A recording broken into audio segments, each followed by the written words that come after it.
नमस्कार दोस्तों, मैं के कौशिक एक बार फिर से आपका स्वागत करता हूं आपके अपने YouTube channel ocean of plastics में। दोस्तों, जैसा कि हमने आपको वादा किया था कि आगे आने वाली वीडियो हम 6M पे बनाएंगे, तो आज हम अपना वादा निभाने जा रहे हैं। आज की हमारी जो वीडियो है ये 6M पे होगी और इस वीडियो में हम आपको बताएंगे कि 6M क्या होता है, इसके और कौन कौन से नाम होते हैं। दोस्तों, कई बार इंटरव्यूअर क्या करता है कि कैंडिडेट को कंफ्यूज कर देता है इसके और नाम लेकर। इसके और 3 नाम और भी होते हैं 6M पे।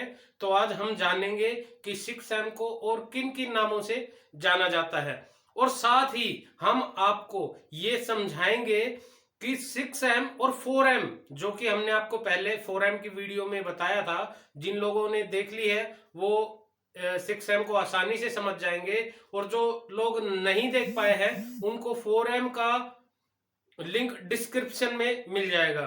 तो आइए दोस्तों, चलते हैं बोर्ड पे और समझते हैं 6M क्या होता है और इसके और किन किन नामों से जाना जाता है और ये कैसे वर्क करता है। तो आइए चलते हैं बोर्ड पे। तो दोस्तों, स्टार्ट करते हैं 6M।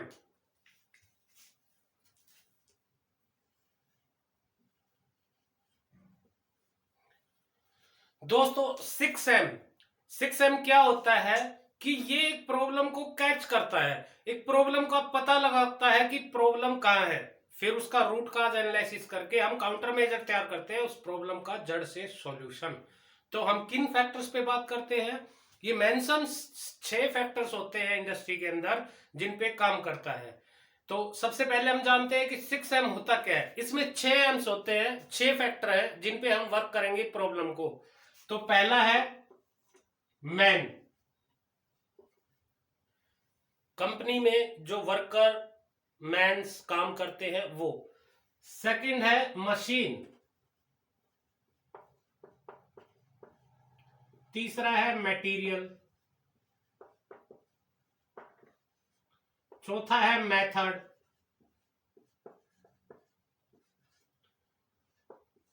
पांचवा है मेजरमेंट,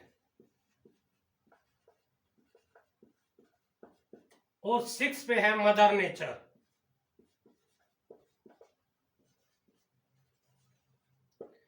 और एनवायरमेंट भी कहते हैं मदर नेचर को।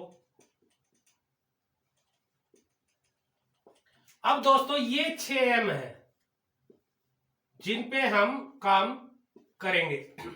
ये 6 M's होते हैं जो इंडस्ट्री में एक प्रोडक्ट में इन 6 की वजह से ही कोई प्रॉब्लम आती है।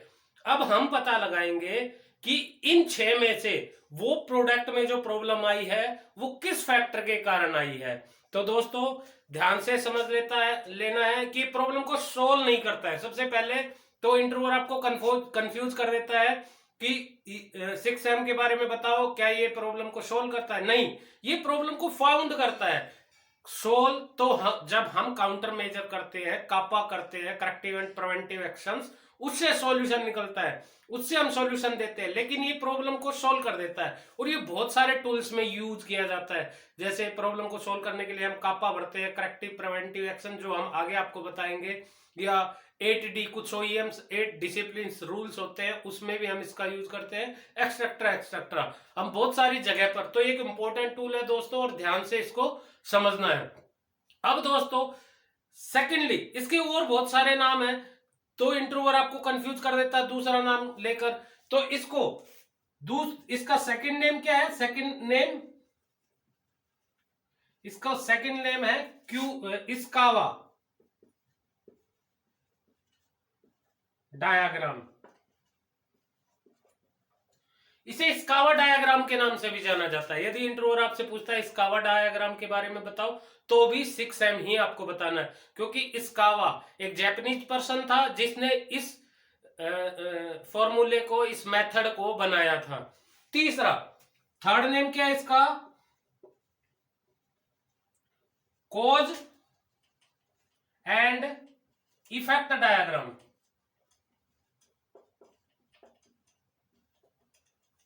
कोज और इफेक्ट डायग्राम की प्रॉब्लम और उसका क्या इफेक्ट जा रहा है, उस क्या कोज का इफेक्ट जा रहा है, वो डायग्राम भी 6 ही है। अगर इंटरव्यूअर आपसे पूछता है कोज एंड इफेक्ट डायग्राम के बारे में तो भी 6 ही बताना है। और दोस्तों ये भी ध्यान रखना है कि 7QC टूल का ये सबसे पहला फैक्टर भी है 6M। और चौथा फोर्थ नेम इसका है फिशबोन डायग्राम।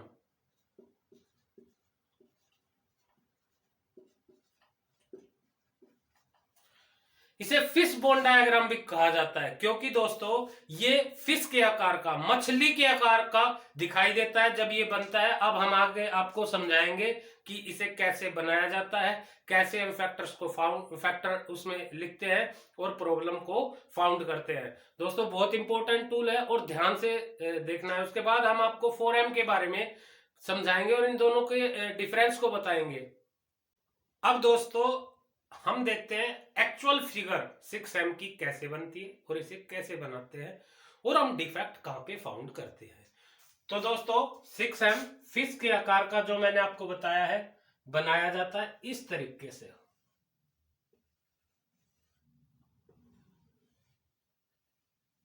इस तरीके से ये बनाया जाता है कि ये फिश के आकार का दिखाई देता है, इसलिए इसे हम फिश बोन डायग्राम भी कहते हैं। तो पहला फैक्टर है इसका मैन, दूसरा है मशीन, तीसरा है मटेरियल,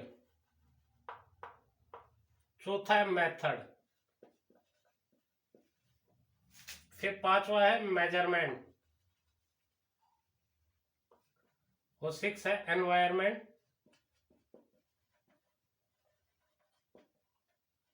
और मदर नेचर।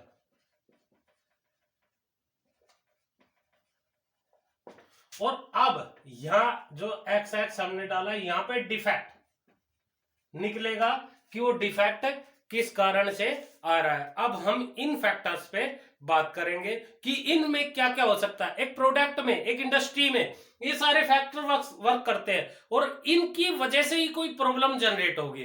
तो हम इन सारे फैक्टर्स पे देखेंगे। अब एक प्रोडक्ट जहां प्रॉब्लम आ रही है हम देखेंगे कि उसे बनाने में ये 6 फैक्टर लगे हैं। तो अगर उसमें प्रॉब्लम आई है तो किस फैक्टर में प्रॉब्लम है, तभी तो हम प्रॉब्लम की जड़ पर पहुंचेंगे, उसका रूट का RCA निकालेंगे, एनालिसिस, और उसका सॉल्यूशन करेंगे और परमानेंट सॉल्यूशन करेंगे, यानी कि प्रिवेंटिव एक्शन लेंगे कि उसके बाद वो प्रॉब्लम दोबारा रिपीट ना हो। अब सबसे पहले हम बात करेंगे मैन। मैन में क्या है, शिफ्ट। सबसे पहला फैक्टर होगा शिफ्ट। दूसरा क्या है, ट्रेनिंग। और थर्ड क्या है, ऑपरेटर। अब अगर वो प्रॉब्लम मैन की वजह से आई है, मैन पावर की वजह से आई है, तो सबसे पहले हमें क्या पता होना चाहिए कि भाई किस शिफ्ट में वो प्रॉब्लम आई है। हमें शिफ्ट, यानी कि हम पहले ही शिफ्ट मेंशन, हर शिफ्ट में मेंशन कराए प्रोडक्ट के ऊपर, तो अब हमें शिफ्ट का पता चल जाएगा। फिर अब वो ट्रेनिंग का इशू था कि हमने ट्रेनिंग नहीं दी थी, उसे पता ही नहीं था कि क्या करना है, तो उसने कुछ जाने बिना वो गलत रोंग फिटमेंट कर दिया या गलत कंपोनेंट बना दिया या गलत डिफ्लेक्सिंग कर दी, सो एंड सो एक्सेट्रा कुछ भी उसने किया, तो ट्रेनिंग में प्रॉब्लम थी। और तीसरा किस ऑपरेटर में प्रॉब्लम थी, अब हमें उसका नेम पता चल जाएगा कि वो किस में थी, ताकि हम अब वो प्रॉब्लम रिपीट ना हो। तो क्या करेंगे, मान लो इन 3 फैक्टर में से ऑपरेटर में प्रॉब्लम थी, तो हम उसको उस जो गलती हुई है, जो प्रॉब्लम आई है, उसके बारे में उसको समझाएंगे, तो वो प्रॉब्लम आगे से नहीं आएगी। अब जानते हैं दूसरा फैक्टर मशीन के। अब मान लो दोस्तों मशीन ने जो कार्य किया वो ढंग से नहीं किया। अब किसी मशीन में तो प्रोडक्ट बन रहा है, तो मशीन ने अपना कार्य ढंग से नहीं किया, तो अब मशीन में जानेंगे क्या प्रॉब्लम है। ब्लेड या प्रेस, वो जो भी कर रही है, या प्रेशर, जो भी सो एंड सो उसका वर्क है, हर मशीन का वर्क अलग अलग है, या स्पीड।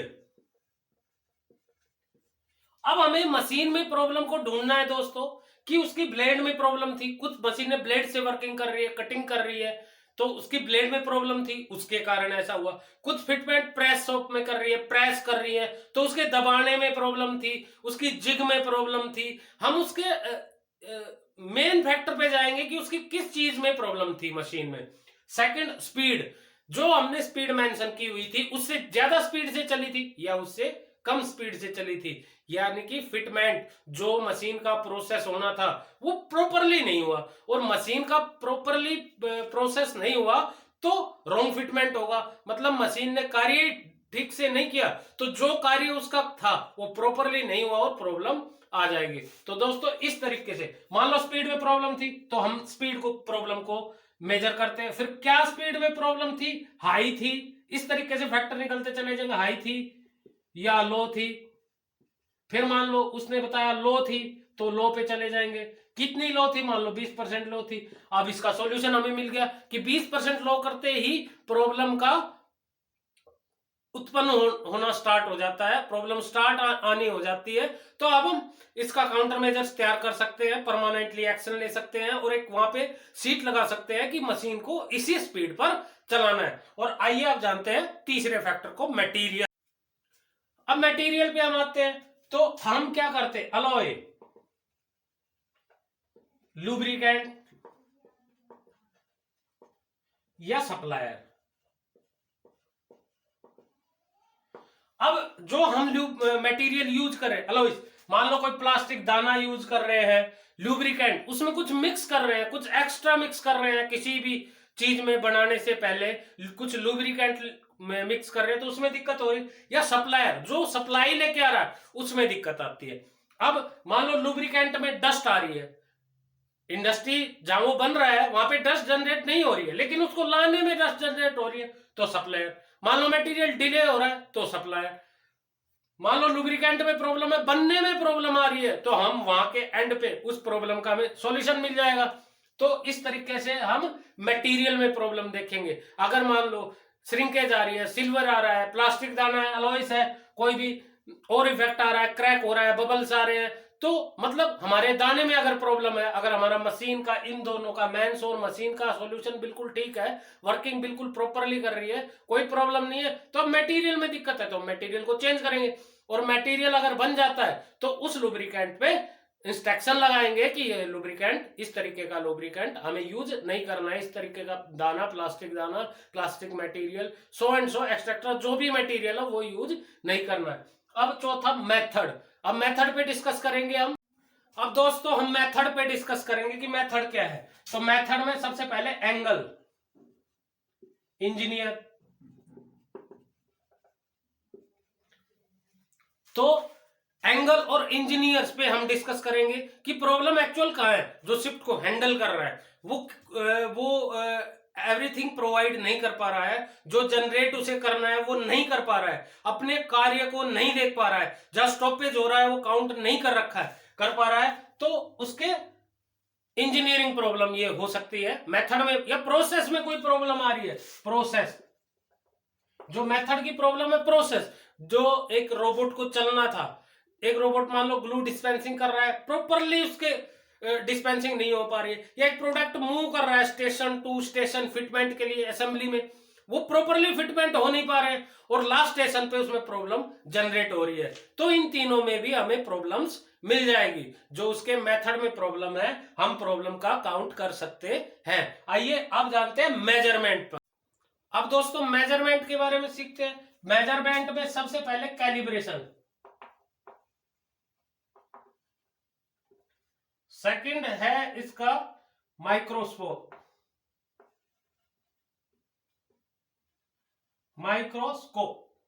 और थर्डली है इसका इंस्पेक्टर।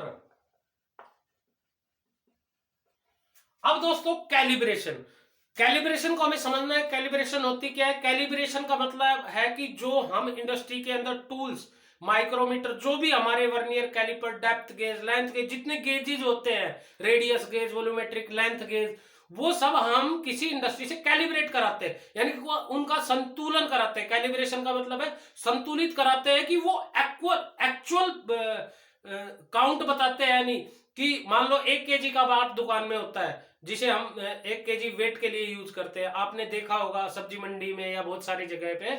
अब 1 ईयर में गवर्नमेंट उसको काउंट करने के लिए भेजती है कि पूरा 1 kg है या नहीं है। तो अगर वो कुछ भी कम होता है तो उसमें एक सील लगती है, और सील पे जितने ग्राम कम है उतने ग्राम की सील लग जाती है, तो वो प्रॉपरली बताएगा कि अब वो 1 kg का है। इसीलिए हम इंडस्ट्री में कैलिब्रेशन कराते हैं अपने टूल्स को कि वो प्रॉपरली काउंट बता रहा है या नहीं, प्रॉपरली उसका रिजल्ट आ रहा है या नहीं।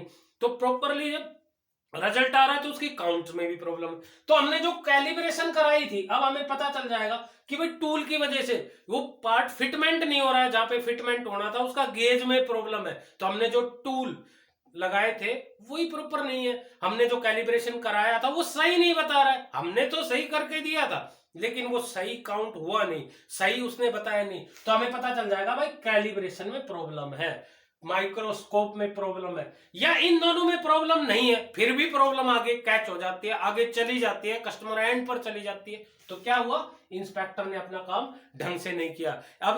अब हमें प्रॉब्लम का जड़ पता चल जाता है कि इंस्पेक्टर है। अब हम क्या कर सकते हैं, इंस्पेक्टर को ट्रेनिंग दे सकते हैं। कैलिब्रेशन में पता चलता है तो क्या कर सकते हैं, हम फिर से कैलिब्रेट करवा सकते हैं, किसी और अच्छी इंडस्ट्री से करा सकते हैं ताकि टूल्स प्रॉपर रहे। अब हम बात करते हैं एनवायरमेंट की। अब एनवायरमेंट के कारण भी कई बार प्रोडक्ट खराब हो जाता है। मान लीजिए हम कोई पेंट यूज कर रहे हैं, पेंट शॉप पे काम कर रहे हैं, तो क्या उसका वहां का वातावरण सही नहीं था, बहुत ज्यादा हीट थी, बहुत ज्यादा कोल्ड था, तो उससे भी क्या होगा कि जो हम पेंट यूज कर रहे हैं वो खराब हो जाएगा, या कुछ और लुब्रिकेंट यूज कर रहे हैं वो खराब हो जाएगा। तो हम एनवायरमेंट में क्या करेंगे, टेम्परेचर,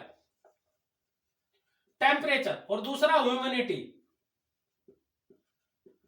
अब दो तरीके से एनवायरमेंट में अंदर प्रॉब्लम्स आ सकती है। तो ह्यूमिडिटी में प्रॉब्लम है या टेम्परेचर में प्रॉब्लम है। अब टेम्परेचर में है यानी कि बहुत ज्यादा टेम्परेचर, उसके कारण क्या था कि पेंट खराब हो गया, पेंट सही से हुआ नहीं, या पेंट जल्दी सूख गया, उसे कुछ ज्यादा टाइम में सूखना था, या ह्यूमिडिटी है, वहां मॉइस्चर है, मॉइस्चर है तो क्या हुआ, पेंट सूखा ही नहीं, गीला चला गया और रिमूव हो गया।